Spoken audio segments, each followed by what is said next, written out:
நெல்லியப்பர் என்பது தமிழ் பெயராகும். பிற்காலத்தில் மன்னர் கோவில் கட்டிய பிறகு ஆகம விதிப்படி பூஜை முறைகள் ஏற்பட்ட பிறகு சுவாமிக்கு தாத்ரீஸ்வரர் என்ற வடமொழி பெயரும் அமைந்தது. தாத்ரி என்ற வடமொழி சொல்லுக்கு தமிழில் நெல்லியப்பர் என்பது பொருள். நெல்லியப்பர் என்பது நெல்லிக்காய், நெல்லிவனம். பல சித்தர்கள் இங்கிருந்து வாழ்ந்து வசித்து இறைவனுக்கு பூஜை செய்திருக்கிறார்கள். ராமுடி சித்தர், படுக்கைஜரை சித்தர், சிவதாச சித்தர், பாம்பாட்டி சித்தர், பிராணதேவிகா சித்தர், கருடகொடி சித்தர் என்று பல சித்தர்கள் வாழ்ந்த வசித்த பூமி இது. இந்த ஊருக்கு சித்தர்காடு என்பது பெயராகும். இந்த ஆலயத்தில் திருமண பிரார்த்தனை செய்தவர்கள் அனைவருக்குமே திருமணமும் ஆகிவிட்டது. எனக்கு தெரிந்தவரை அனைவரும் இங்கு வந்து தம்பதியாக சிவ தரிசனம் செய்திருக்கிறார்கள். என்னுடைய தொந்தரவின் பேரில் பிறகு மனைவியோட வந்து இறைவனை முருகப்பெருமான தரிசனம் செய்து 17 வருடம் குழந்தை இல்லாத அவருக்கு ஒரு ஆண் குழந்தையும் பிறந்தது.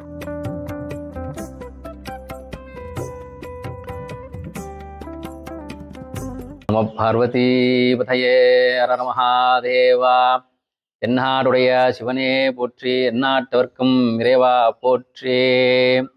வெற்றிவேல் முருகனுக்கு ரோகரா, வீரவேல் முருகனுக்கு ரோகரா. வணக்கம். என் பெயர் குமரன். சென்னை திருவள்ளூர் மாவட்டம் சென்னை பூவிருந்தவல்லி அருகில் உள்ள சித்தர்காடு எனும் சிவாலயத்தில் சேவை செய்து கொண்டு வருகிறேன். இங்கு இறைவன் பெயர் நெல்லியப்பர், தாத்ரீஸ்வரர். அம்பாளுடைய பெயர் பூங்குழலி, பிரசூன குந்தலாம்பிகை என்ற நாமம் சுவாமி அன்பாளுக்கு. இறைவனுக்கு நெல்லியப்பர் என்பது பழமையான தமிழ் பெயராகும். ஆதிகாலத்தில் இவ்வூர் நெல்லி வனமாக இருந்தபடியால், நெல்லி வனத்தில் சிவபெருமான் இருந்தபடியால் இறைவனுக்கு நெல்லியப்பர் என்று பெயர் வந்த காரணமாகும். அம்பாளுடைய சிலை பூந்தோட்டத்தில் கிடைத்தபடியால் அம்பாளுக்கு தமிழில் பூங்குழலி என்ற பெயர் பெற்றது. பிற்காலத்தில் 7ஆம் நூற்றாண்டு முதல் 9ஆம் நூற்றாண்டு காலகட்டத்தில் ஜடாவர்ம சுந்தரபாண்டியர்கள் ஆட்சி செய்த நேரத்தில் இந்த ஆலயத்தை நிர்மாணம் செய்ய முடிவு செய்திருக்கிறார்கள். அப்பொழுது அம்பாளுடைய சிலை பூந்தோட்டத்தில் கிடைக்கப்பட்டதால் அம்பாளுக்கு பூங்குழலி என்ற பெயர் அமையப்பெற்றது. நெல்லியப்பர் என்பது தமிழ் பெயராகும்.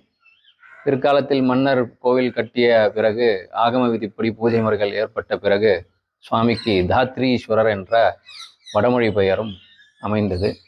தாத்ரி என்ற வடமொழி சொல்லுக்கு தமிழில் நெல்லியப்பர் என்பது பொருள். நெல்லியப்பர் என்பது நெல்லிக்காய், நெல்லிவனம் என்பதாகும்.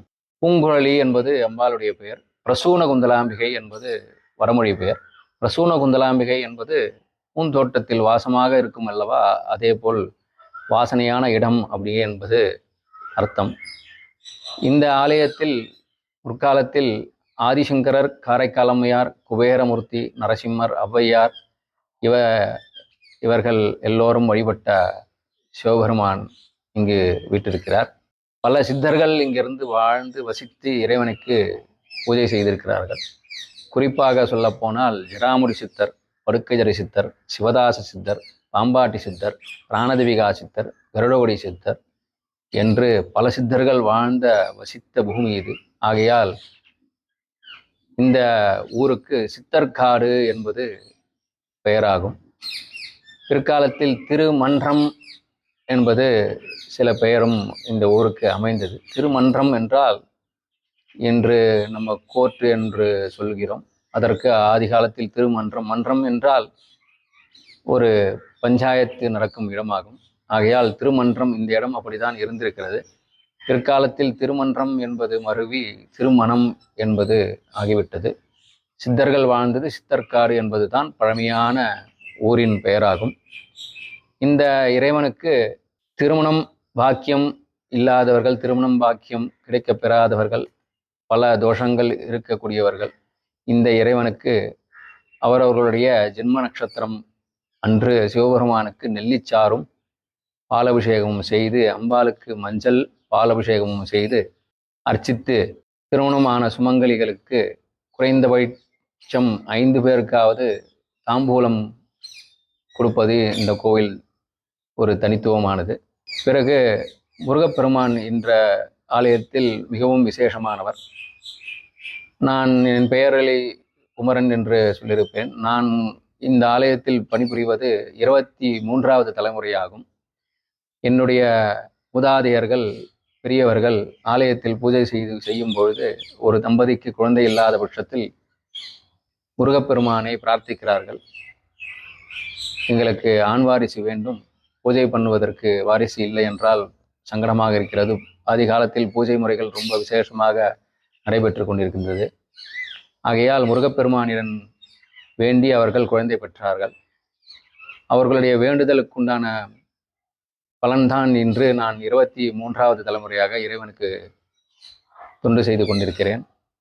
அவர்களுடைய வேண்டுதலுக்கு கடமையாக இன்றும் நாங்கள் தைப்பூச தினத்தன்று காவடி ஒன்று செய்து அந்த காவடி எடுத்து இன்றும் தைப்பூசத்தன்று மாடவீதிகள் உலா வந்து பால் காவடி என்று பெயர், பால் யாசகமாக வாங்கி வந்து முருகனுக்கு அபிஷேகம் செய்வது இன்றளவும் விமர்சையாக நடந்து கொண்டிருக்கிறது முருகப்பெருமானுக்கு.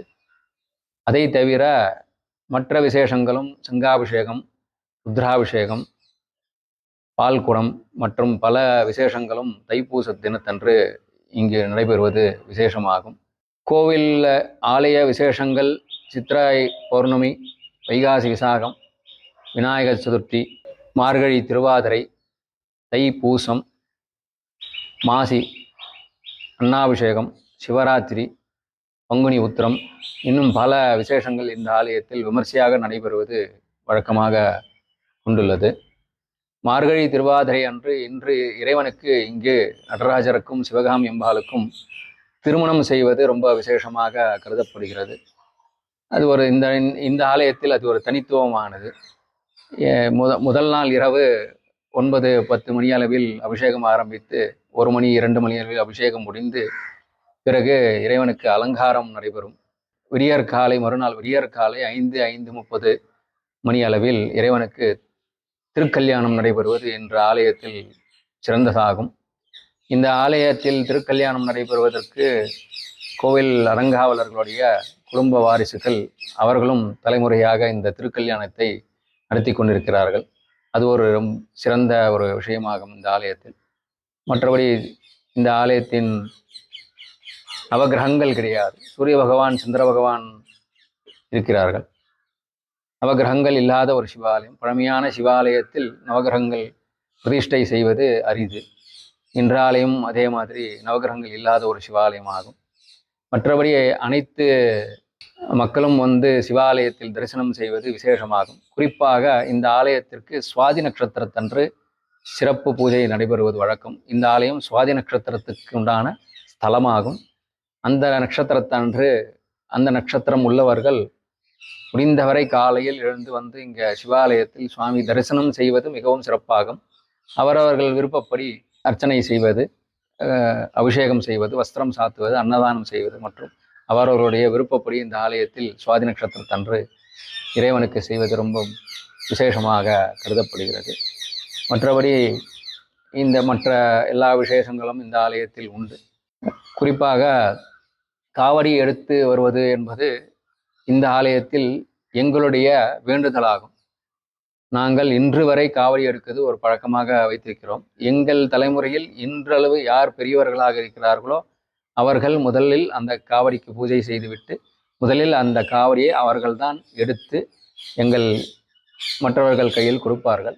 அவர்கள் ரொம்ப வயதானவர்களாக இருப்பார்கள். ஆகையால் அவர்கள் தொட்டு எடுத்து கொடுப்பார்கள். மற்றவர்கள் நாங்கள் யாரெல்லாம் இந்த வேண்டுதலுக்கு உட்பட்டவர்களோ அனைவரும் இன்றளவும் நாங்கள் அனைவரும் எடுத்து காவடி எடுத்து மாடவீதிகள் உலா வந்து பால் யாசகமாக வாங்கி கொண்டு வந்து இறைவனுக்கு முருகப்பெருமானுக்கு அபிஷேகம் செய்வது இன்றளவும் நாங்கள் ரொம்ப சிறப்பாக செய்து கொண்டிருக்கிறோம். இந்த ஆலயத்தில் திருமண பிரார்த்தனை செய்தவர்கள் அனைவருக்குமே திருமணமும் ஆகிவிட்டது. எனக்கு தெரிந்தவரை அனைவரும் இங்கு வந்து தம்பதியாக சிவ தரிசனம் செய்திருக்கிறார்கள்.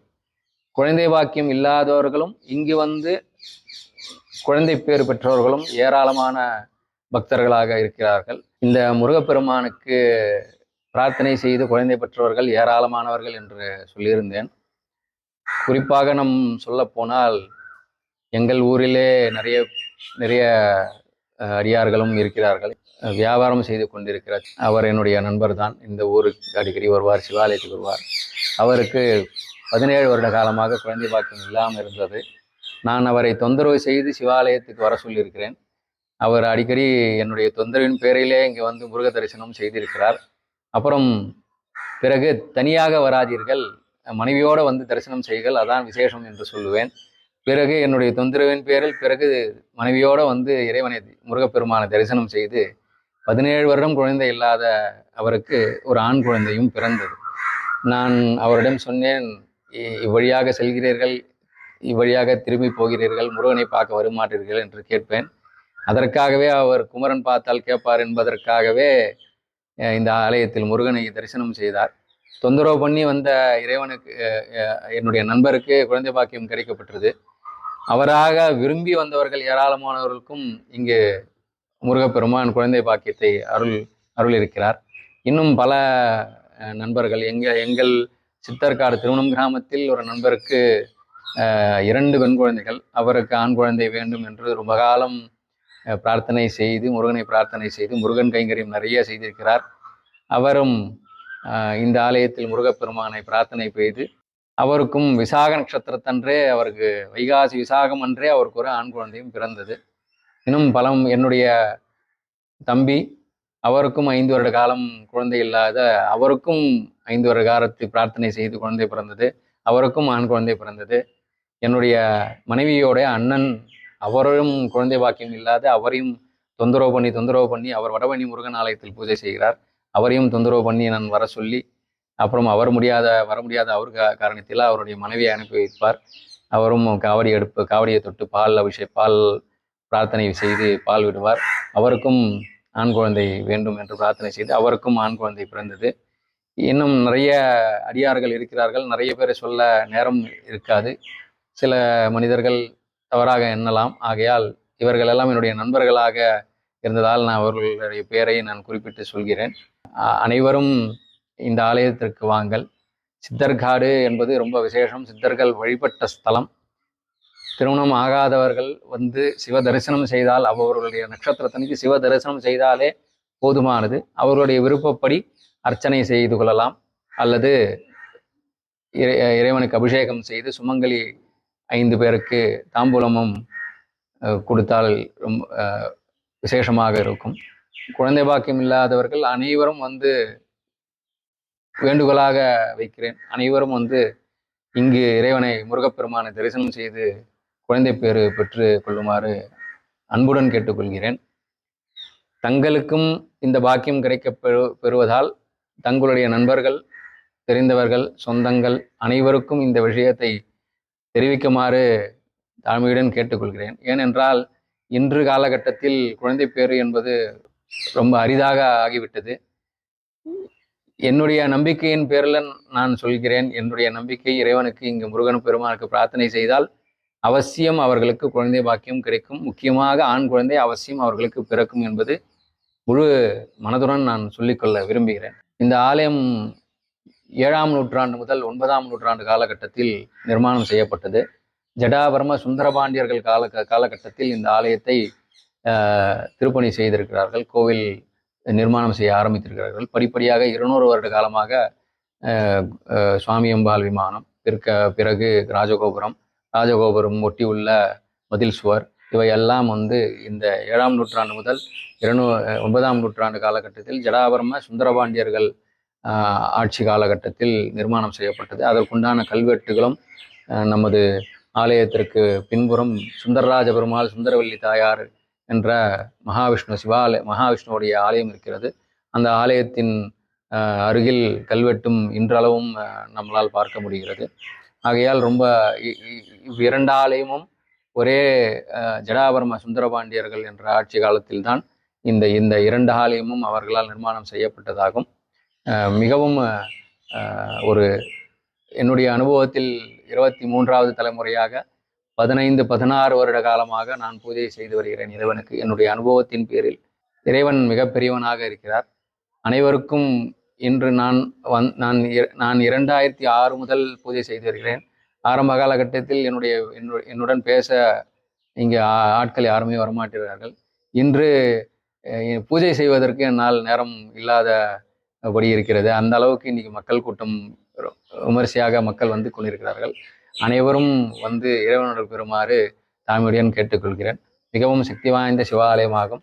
அனைவரும் குழந்தை பாக்கியத்து வேண்டி முருகப்பெருமானை பிரார்த்தனை செய்து இங்கு வந்து குழந்தை பேர் பெறுமாறு அன்புடன் கேட்டுக்கொள்கிறேன். இந்த சிவாலயத்தை பற்றி நான் சொன்ன அனைத்து விஷயங்களும் 15-20 வருட காலத்திற்கு முன்பு அகஸ்தியர் நாடி மூலமாக இந்த ஆலயத்தை பற்றி எங்களுக்கு நிறைய விவரங்கள் தெரிய வந்தது. அதை அகஸ்தியர் நாடியில் இருந்தவர் திரு வெங்கட்ரமண சுவாமிகள் அவர்கள் இந்த ஆலயம் வந்திருக்கிறார். அவர்களும் நிறைய இந்த ஆலயத்தை பற்றி நிறைய விஷயங்கள் எங்களுக்கு தெரிவித்திருக்கிறார். ஆதி காலத்தில் இந்த ஆலயத்தில் நிறைய சோடிகள் இருந்தன. என்னுடைய நினைவில் இருக்கிறது, இந்த ஆலயத்தில் சோடிகள் இருந்ததற்கான அறிகுறி இருந்திருக்கிறது. நானும் பார்த்திருக்கிறேன். சிறு வயதாக இருந்ததால் அதன் மேல் ஒரு ஆர்வம் இல்லாத காரணத்தினால் இன்று அது கிடைக்கப்பெறவில்லை. சோடிகளும் இன்றளவில் கிடைக்கப்படவில்லை. ஆகையால் இவர்கள் அந்த அகஸ்தியர் நாடி மூலமாக இந்த ஆலயத்தை பற்றி நிறைய விவரங்களை சேகரித்து வைத்து எங்களிடம் இந்த விவரங்களை கொடுத்திருக்கிறார்கள். இந்த விவரங்களையும் சொல்லியிருக்கிறார்கள். இந்த ஆலயத்தை பற்றி எண்கண் என்ற முருகர் ஸ்தலம் அனைவருக்கும் தெரிந்திருக்கும். எண்கண் முருகப்பெருமான், அந்த ஊரிலே சிவாலயமும் ஒன்று, பழமையான சிவாலயம் ஒன்று இருக்கிறது. இன்றளவும் பாழடைந்துதான் இருக்கிறது. நான் சென்ற போது பாழடைந்திருந்தது. திருப்பணிகள் நடைபெற ஆரம்பம் ஆகி கொண்டிருக்கிறது என்று நினைத்தேன். தற்பொழுது திருப்பணி நடைபெற்று கொண்டிருக்கிறோம் என்று நினைக்கிறேன். அந்த எண்கண் என்ற ஊரில் அருகில் உள்ள சிவாலயத்தில் நமது ஆலயத்தை பற்றி கல்வெட்டும் உள்ளது.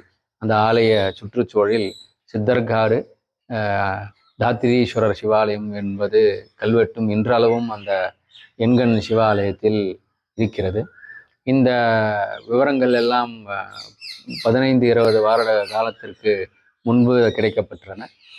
ஆதி காலத்தில் உண்ட அனைத்து விஷயங்களும் மறைந்து போய்விட்டது. பிற்காலத்தில் கிடைக்கும் என்ற நம்பிக்கை எனக்கு இருக்கிறது. இந்த ஜடாவர்ம சுந்தர பாண்டியர்கள் என்ற ஒரு கல்வெட்டு மட்டும் இப்பொழுது பெருமாள் ஆலயத்தில் இருக்கிறது.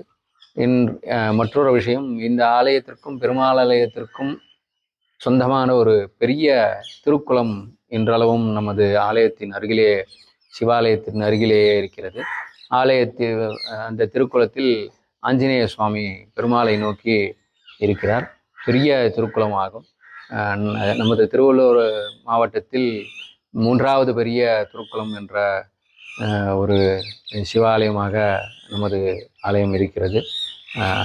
மற்றபடி பழமையான விஷயங்கள் இந்த கோவில் நடைபெறுவது வழக்கம். சமீப காலமாக கார்த்திகை மாதம் சோமவாரம் என்பது விசேஷமாக நடந்து கொண்டிருக்கிறது. கார்த்திகை மாதம் 3வது சோமவாரத்தில் ஒரு 4-5 வருடங்களாக ருத்ராபிஷேகம் நடைபெற்று கொண்டிருக்கிறது.